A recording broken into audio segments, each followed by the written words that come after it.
ลงานเร็วแหลกของรัฐบาลโจร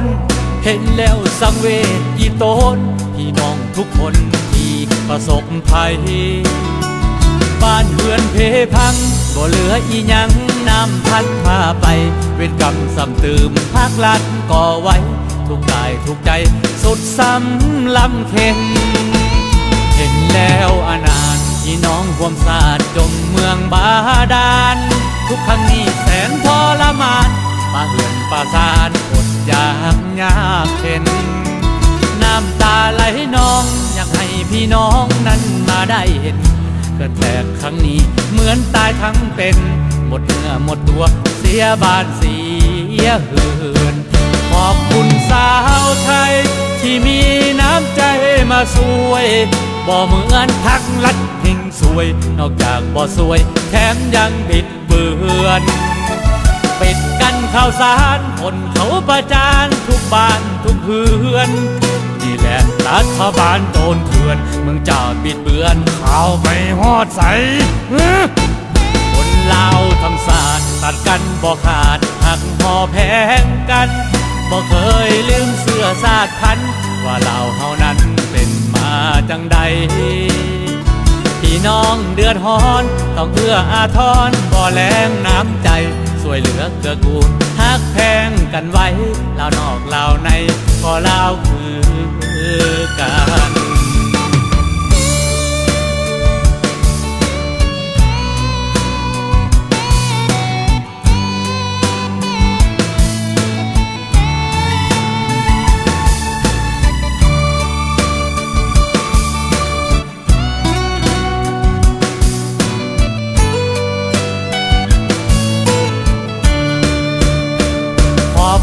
สาวไทยที่มีน้ำใจมาช่วย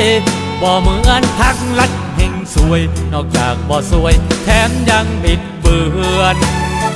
ปิดกันข่าวสารคนเขาประจานทุกบ้านทุกเฮือนนี่แหละรัฐบาลโจรเถื่อนเมืองจ่าบิดเบือนข่าวไม่ฮอดใส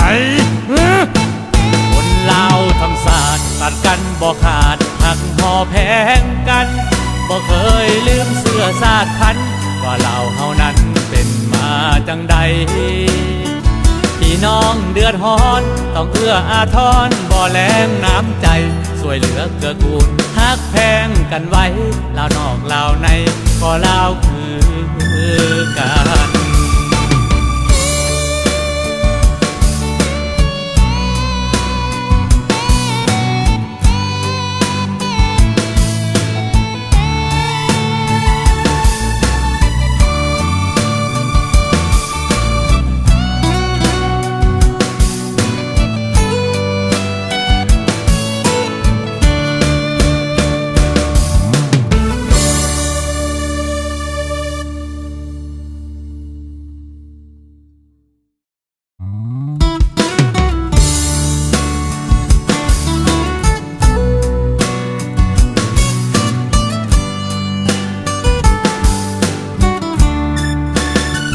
เพื่อนเซหน่อยแตกคนงานเร็วแหลกของรัฐบาลโจรเห็นแล้วสังเวชอีโตนพี่น้องทุกคนที่ประสบภัยบ้านเรือนเพพังบ่เหลืออีหยังน้ำพัดพาไปเวรกรรมซ้ำเติมภาครัฐก่อไว้ทุกกายทุกใจสุดซ้ำลำเค็งเห็นแล้วอนาถพี่น้องห่วมศาสตร์จมเมืองบาดาลทุกครั้งนี้แสนทรมานป่าเหือนป่าซานอดอยากยากเข็นน้ำตาไหลนองอยากให้พี่น้องนั้นมาได้เห็นเกิดแตกครั้งนี้เหมือนตายทั้งเป็นหมดเนื้อหมดตัวเสียบ้านเสียเหือนขอบคุณสาวไทยที่มีน้ำใจมาช่วยบ่เหมือนพักลัดเฮงสวยนอกจากบ่สวยแถมยังบิดเบือนปิดกันข่าวสารคนเขาประจานทุกบ้านทุกเฮือนนี่แหละรัฐบาลโจรเถื่อนเมืองจ่าบิดเบือนข่าวไม่ฮอดใสคนลาวทำศาสตร์ตัดกันบ่ขาดหักพอแพงกันบ่เคยลืมเสื้อชาติพันธุ์ว่าลาวเฮานั้นเป็นมาจัง จังใดพี่น้องเดือดร้อนต้องเอื้ออาทรบ่แลงน้ำใจช่วยเหลือเกื้อกูลฮักแพงกันไว้ลาวนอกลาวในก็ลาวคือกัน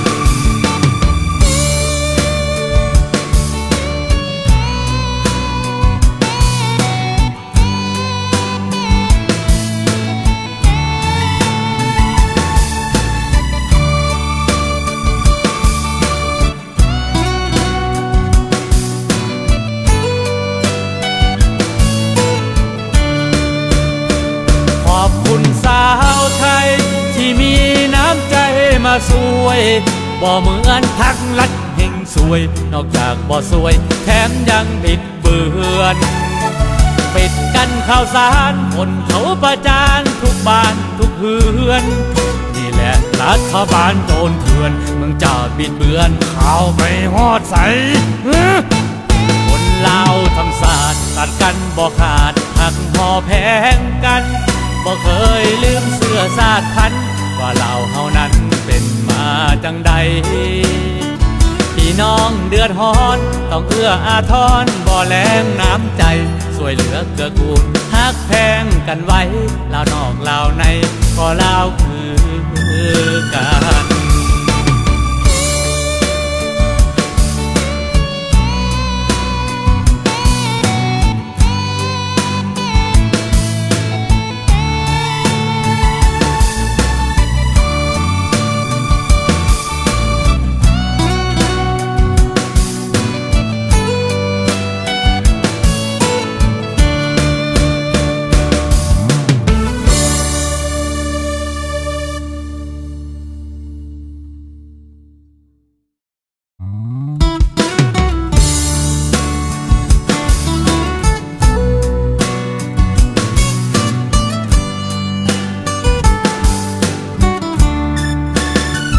เพื่อนเซหน่อยแตกผลงานเร็วแหลกของรัฐบาลโจรเห็นแล้วสังเวชอีโตนพี่น้องทุกคนที่ประสบภัยบ้านเรือนเพพังบ่เหลืออีหยังน้ำพัดพาไปเวรกรรมซ้ำเติมภาครัฐก่อไว้ทุกกายทุกใจสุดซ้ำลำเค็งเห็นแล้วอนาถพี่น้องห่วมศาสตร์จมเมืองบาดาลทุกครั้งนี้แสนทรมานป่าเหือนป่าซานอดอยากยากเข็นน้ำตาไหลนองอยากให้พี่น้องนั้นมาได้เห็นเกิดแตกครั้งนี้เหมือนตายทั้งเป็นหมดเนื้อหมดตัวเสียบ้านเสียเหือนขอบคุณสาวไทยที่มีน้ำใจมาสวยบ่เหมือนพักลัดเฮงสวยนอกจากบ่สวยแถมยังบิดเบือนปิดกันข่าวสารคนเขาประจานทุกบ้านทุกเฮือนนี่แหละรัฐบาลโจรเถื่อนมึงจะบิดเบือนข่าวไปฮอดใสคนลาวทำศาสตร์ตัดกันบ่ขาดหักพอแพงกันบ่เคยลืมเสื้อชาติพันธุ์ว่าลาวเฮานั้นเป็นมาจังใดพี่น้องเดือดร้อนต้องเอื้ออาทรบ่แลงน้ำใจช่วยเหลือเกื้อกูลฮักแพงกันไว้ลาวนอกลาวในก็ลาวคือกัน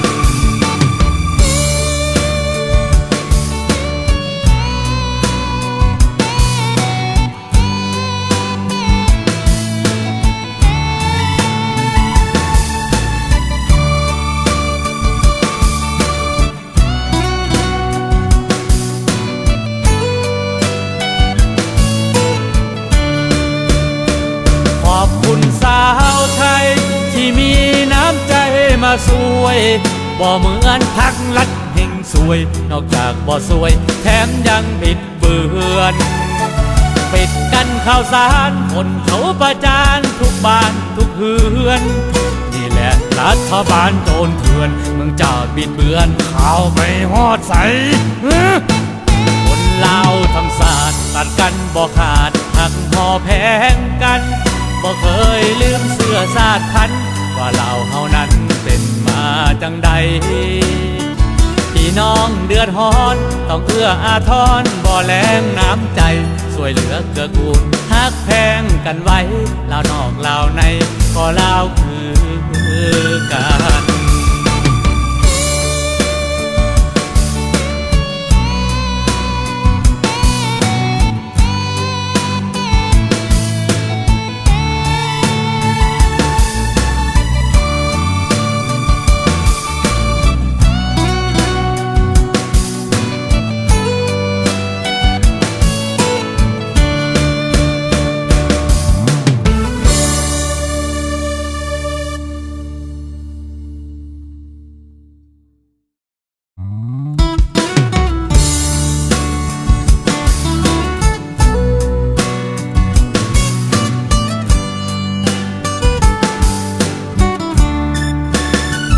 เพื่อนเซหน่อยแตกคนงานเร็วแหลกของรัฐบาลโจรเห็นแล้วสังเวชอีโตนพี่น้องทุกคนที่ประสบภัยบ้านเรือนเพพังบ่เหลืออีหยังน้ำพัดพาไปเวรกรรมซ้ำเติมภาครัฐก่อไว้ทุกกายทุกใจสุดซ้ำลำเค็งเห็นแล้วอนาถพี่น้องห่วมศาสตร์จมเมืองบาดาลทุกครั้งนี้แสนทรมานป่าเหือนป่าซานอดอยากยากเข็นน้ำตาไหลนองอยากให้พี่น้องนั้นมาได้เห็นเกิดแตกครั้งนี้เหมือนตายทั้งเป็นหมดเนื้อหมดตัวเสียบ้านเสียเหือนขอบคุณสาวไทยที่มีน้ำใจมาช่วยบ่เหมือนพักลัดหิ่งสวยนอกจากบ่สวยแถมยังบิดเบือนปิดกันข่าวสารคนเขาประจานทุกบ้านทุกเฮือนนี่แหละรัฐบาลโดนเถื่อนมึงจะบิดเบือนข่าวไม่ฮอดใสคนลาวทำศาสตร์ตัดกันบ่ขาดหักหอแพงกันบ่เคยลืมเสื้อชาติพันธุ์ว่าลาวเฮานั้นเป็นมาจังใดพี่น้องเดือดร้อนต้องเอื้ออาทรบ่แลงน้ำใจสวยเหลือเกื้อกูลฮักแพงกันไว้ลาวนอกลาวในก็ลาวคือกัน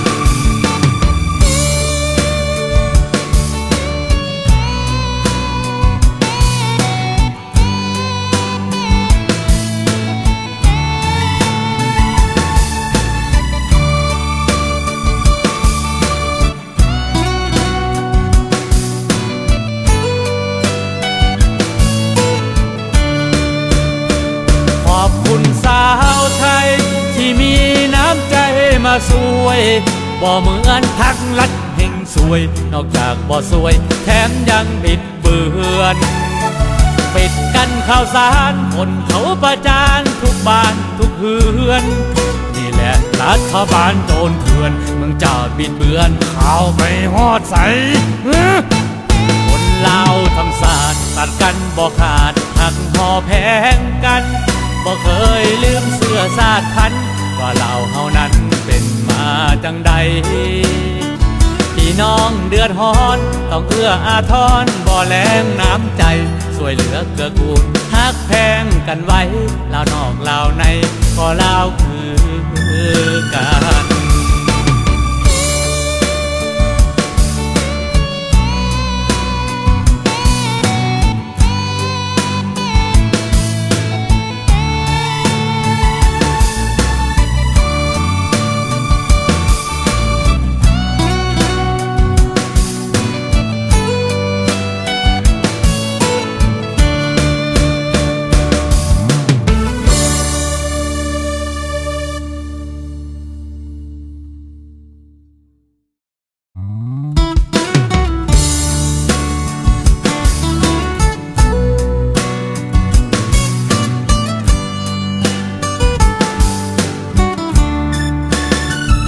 อนเซหน่อยแตกคนงานเร็วแหลกของรัฐบาลโจรเห็นแล้วสังเวชอีโตนพี่น้องทุกคนที่ประสบภัยบ้านเรือนเพพังบ่เหลืออีหยังน้ำพัดพาไปเวรกรรมซ้ำเติมภาครัฐก่อไว้ทุกกายทุกใจสุดซ้ำลำเค็ง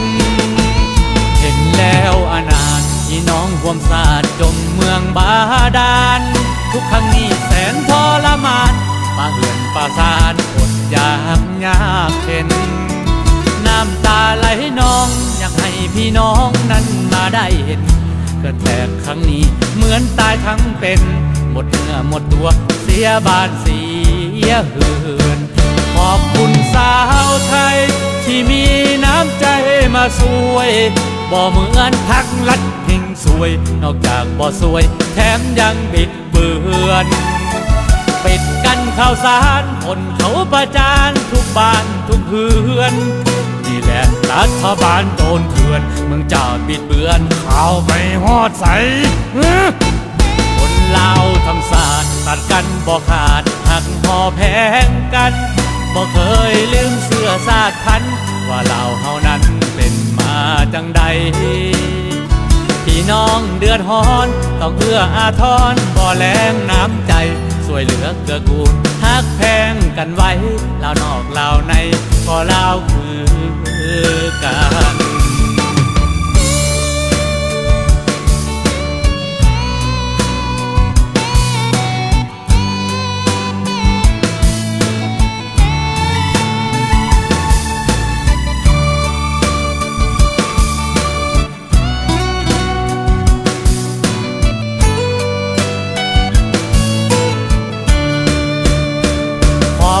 สาวไทยที่มีน้ำใจมาช่วย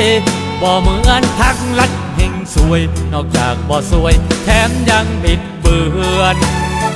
ปิดกันข่าวสารคนเขาประจานทุกบ้านทุกเฮือนนี่แหละรัฐบาลโจรเถื่อนเมืองจ่าบิดเบือนข่าวไม่ฮอดใสคนลาวทำศาสตร์ตัดกันบ่ขาดหักพอแพงกันบ่เคยลืมเสื้อชาติพันธุ์ว่าลาวเฮานั้นเป็นมาจังใดพี่น้องเดือดร้อนต้องเอื้ออาทรบ่แลงน้ำใจช่วยเหลือเกื้อกูลฮักแพงกันไว้ลาวนอกลาวในก็ลาวคือกั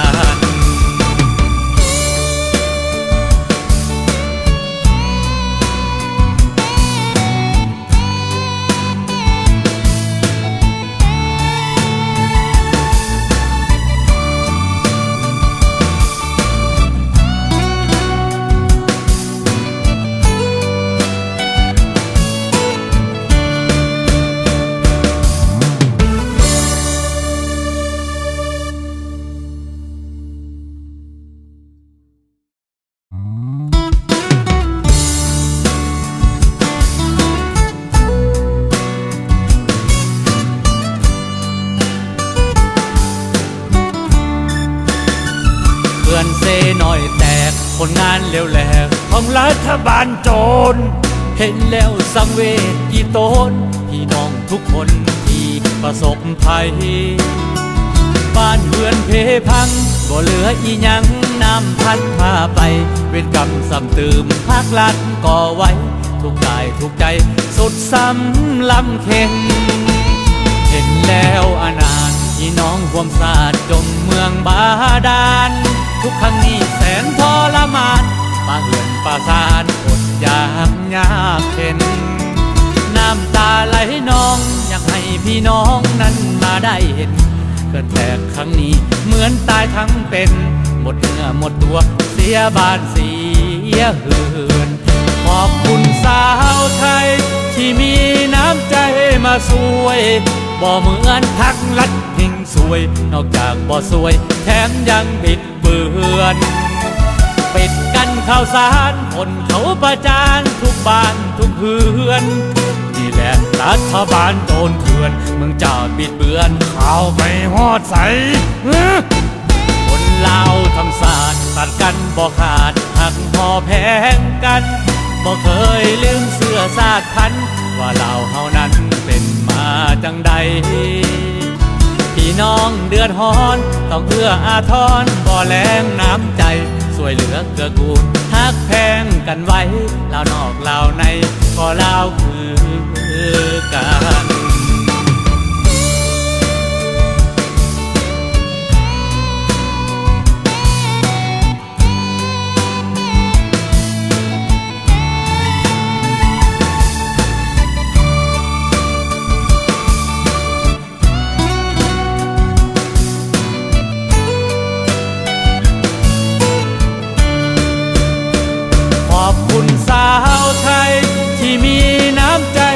สวยบ่เหมือนพักลัดเฮงสวยนอกจากบ่สวยแถมยังบิดเบือนปิดกันข่าวสารคนเขาประจานทุกบ้านทุกเฮือนนี่แหละรัฐบาลโจรเถื่อนมึงจะบิดเบือนข่าวไปฮอดใสคนลาวทั้งศาสตร์ตัดกันบ่ขาดหักหอแพงกันบ่เคยลืมเสื้อชาติพันธุ์ว่าลาวเฮานั้นเป็นมาจังใดพี่น้องเดือดร้อนต้องเอื้ออาทรบ่แลงน้ำใจช่วยเหลือเกื้อกูลฮักแพงกันไว้ลาวนอกลาวในก็ลาวคือกัน